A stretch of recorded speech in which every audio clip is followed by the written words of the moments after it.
선거는 좋은 사람을 뽑기 위한 과정입니다. 그러나 그런 과정 속에서 꼭 그렇게 사람들이 뜻대로 흘러가지는 않습니다. 어떤 때 잘못된 여론을 조성하고 잘못된 분위기를 만들고 그 바람을 만들어서 전혀 뽑히지 말아야 될 사람들이 뽑히게 되는 경우들이 있습니다. 이번 선거를 두고 얘기하는 것은 아닙니다. 선거만이 아닙니다. 어떤 때는 재판 같은 경우도 그렇죠. 여론 전쟁을 벌여서 어떤 때는 엉뚱한 사람이 또는 과한 처벌 또는 그렇지 않은 처벌을 받기도 합니다. 물론 여론과 상관없이 움직이는 경우들도 있긴 하지만요. 또 사람들과의 관계에서도 그런 경우들이 있는 것 같습니다. 어떤 특정한 욕망을 가진 사람이 사람들을 잘 좌지우지해서 자기가 원하는 바를 이루어내는 경우들이 있습니다. 힘이 없는 것 같지만 여러 사람들을 동원하고 여러 사람들을 포섭을 해서 분위기를 그렇게 몰고 가서 뜻을 이룹니다. 그렇게 가는 여론들이 꼭 옳은 것은 아니겠죠. 그런 분위기에만 휩싸이는 그 공동체라든가 사회는 결코 좋은 사회가 아닐 것입니다. 오늘 본문 속에서 나타나는 이제 빌라도의 재판과 군중들의 씨름이 그러한 것 같습니다. 우리는 이 성금요일이 어떻게 전개되어지는 과정인지를 오늘 본문 속에서 잘 알 수 있습니다. 오늘 본문을 보게 되면 빌라도가 대상들과 관리들과 백성들을 불러 모았다고 되어 있습니다.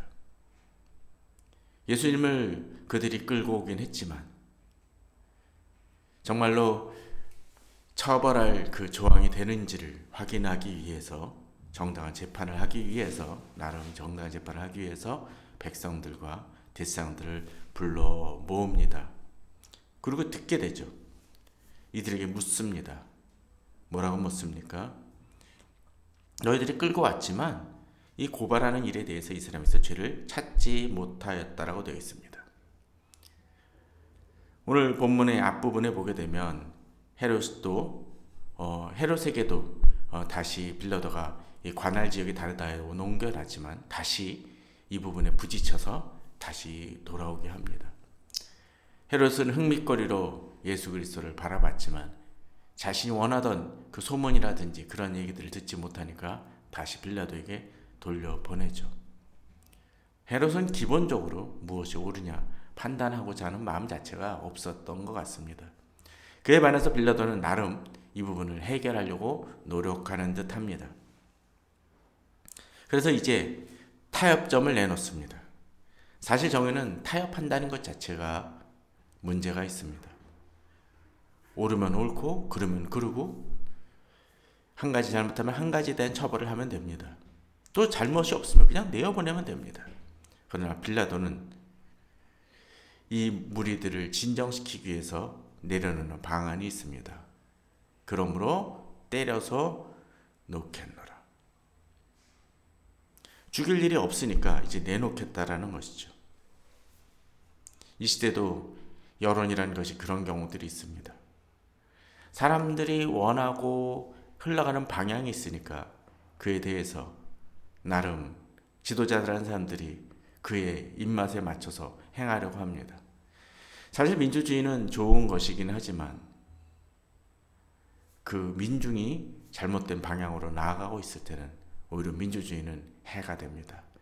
한 사람의 옳은 의견이 더 중요하고 바른 판단일 수 있습니다.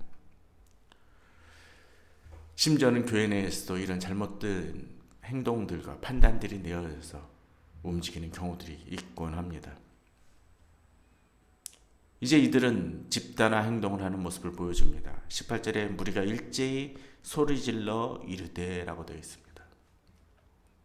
빌라도는 지도자였지만 이 빌라도에게 대항하고 또 자신들의 의견을 관철시키기에 이 무리들은 일제히 소리지는 집단 과정을 보입니다. 사실 여기서 무리들이라고 나오긴 하지만 예수 그리스도를 쫓았던 또 오병이어를 경험했고 병든 자를 치유받았던 그 무리들과는 좀 다를 것입니다.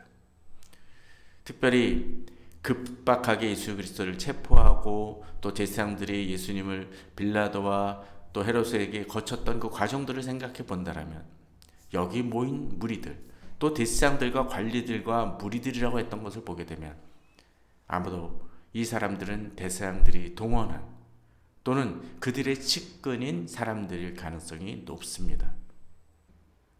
예전식으로 얘기를 한다면 관제대모 같은 성격이고 어용대모일 것입니다.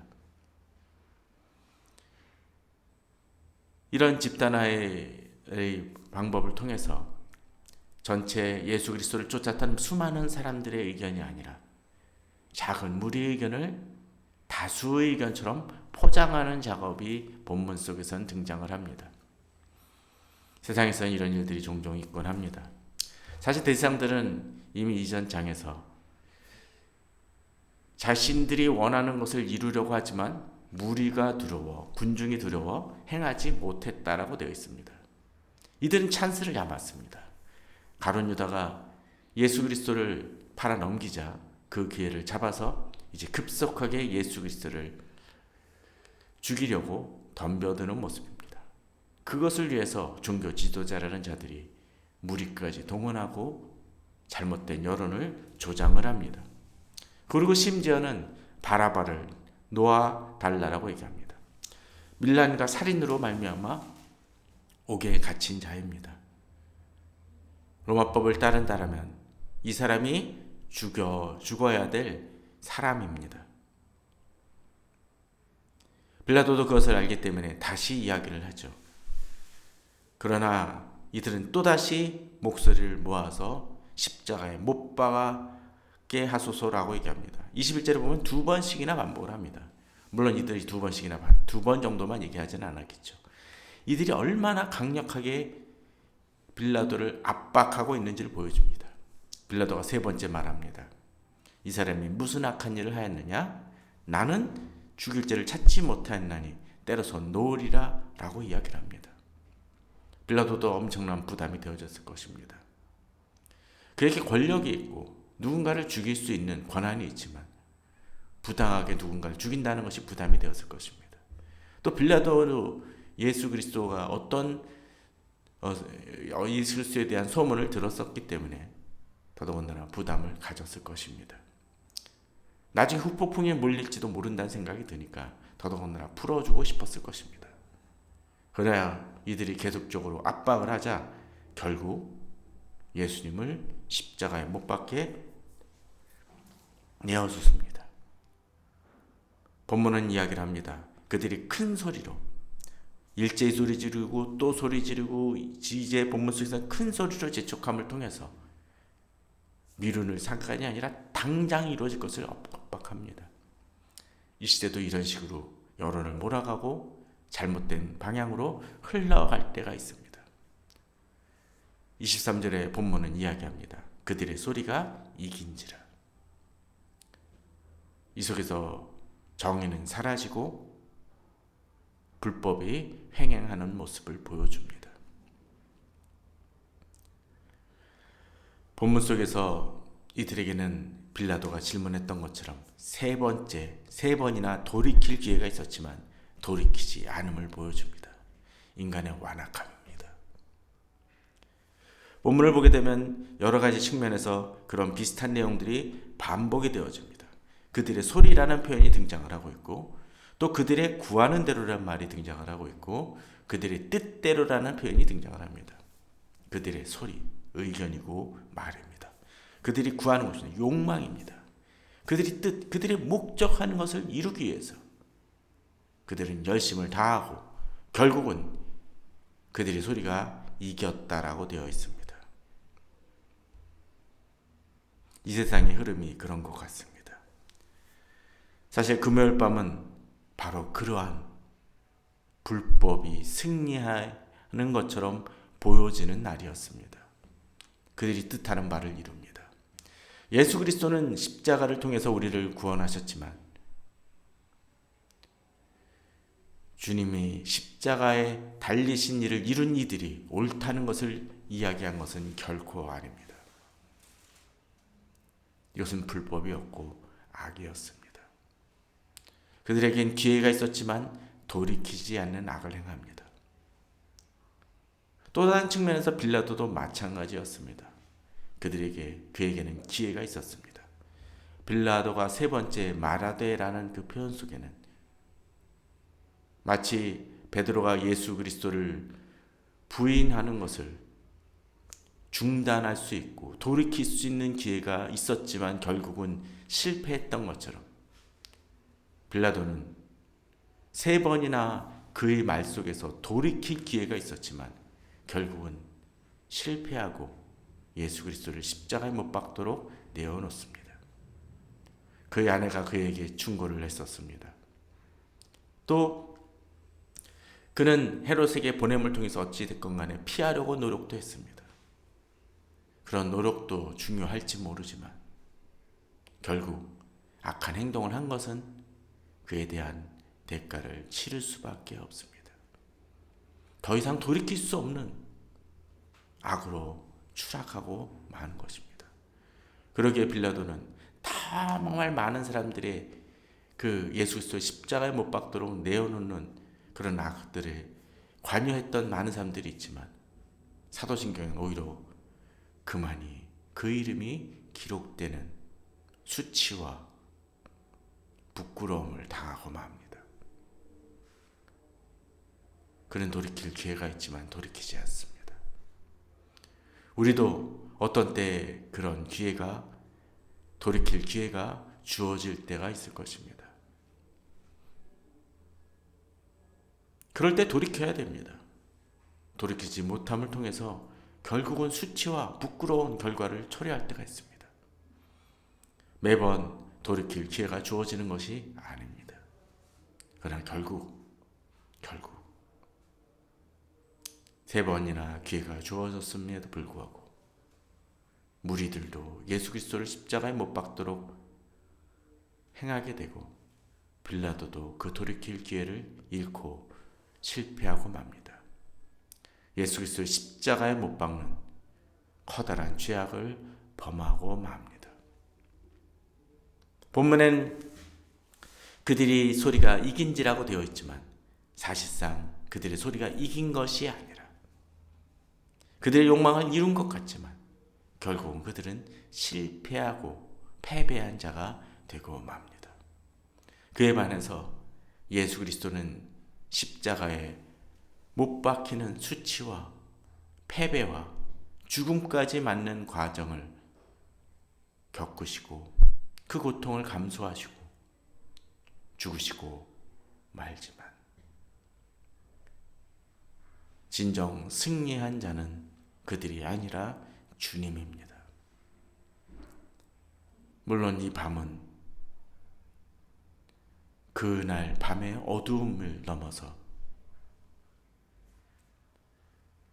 두렵고 떨리고 소망이 없어 보이는 그러한 밤이었습니다. 그러한 날들이었습니다. 어쩌면 우리들의 삶에 있어서도 그런 날들이 있을지 모릅니다. 아니, 그날 주님을 십자가에 못 박은 무리들은 그들이 돌이키지 않는 그러한 끝까지 가는 그들이 소리가 이긴지란 그 표현처럼 우리는 그렇게 실패한 자들에 지나지 않습니다. 그렇게 실패했기 때문에 우리는 죽을 수밖에 없는 존재이고 소망이 없는 자였습니다. 그러나 주님이 그 모든 수치와 그들의 소리가 이기는 것 같은 그런 극단의 상황 속에서도 그것마저도 감수하심을 통해서 결국 우리들에게 당신의 죽음을 통해서 또 부활을 통해서 우리에게 구원의 길을 열어주신 것입니다. 십자가에 달리셨을 때 지성소의 휘장이 찢어진 것처럼 제사장들 밖에는 들어갈 수 없었던 그 하나님 앞으로 우리가 나아갈 수 있음은 예수 그리스도의 십자가에서 죽으신 바로 그 은혜 때문입니다. 오늘 본문 속에서 주 유일하게 하나님 앞에 지성소 안으로 들어갈 수 있었던 그 존재들마저 바로 예수 그리스도를 십자가에 못 박는 그런 죄악을 범했던 그런 죄인일 수밖에 없었던 것처럼 우리들은 하나님 앞에 어떠한 자도 떳떳한 자는 없고 이렇게 예수 그리스도를 십자가에 못 박은 이들처럼 우리도 죄인이고 죽을 수밖에 없는 자들입니다. 우리들의 삶이 우리들의 소리가 우리들의 욕망을 쟁취한 것처럼 되어졌기에 그리고 또 그러한 삶을 살기에 우리는 실패한 자이고 죽을 수밖에 없는 자입니다. 그러나 우리 실패를 통해서 또 그 실패마저도 주님께서 모두 대신 짊어지시고 죽으심을 통해서 주님은 우리에게 끝까지 가는 사랑을 보이셨고 그리고 그 사랑을 통해서 우리를 주님께로 이끄셨습니다. 이 금요일 밤 바로 그 주님의 그 사랑을 그 십자가까지 받아들이신 그 사랑을 힘입어 또 기억하며 주께로 나아가 기도하고 이 밤을 묵상하는 그 사랑을 묵상하는 저와 우리 성도님들 되시기를 주님의 이름으로 축원합니다. 감사합니다.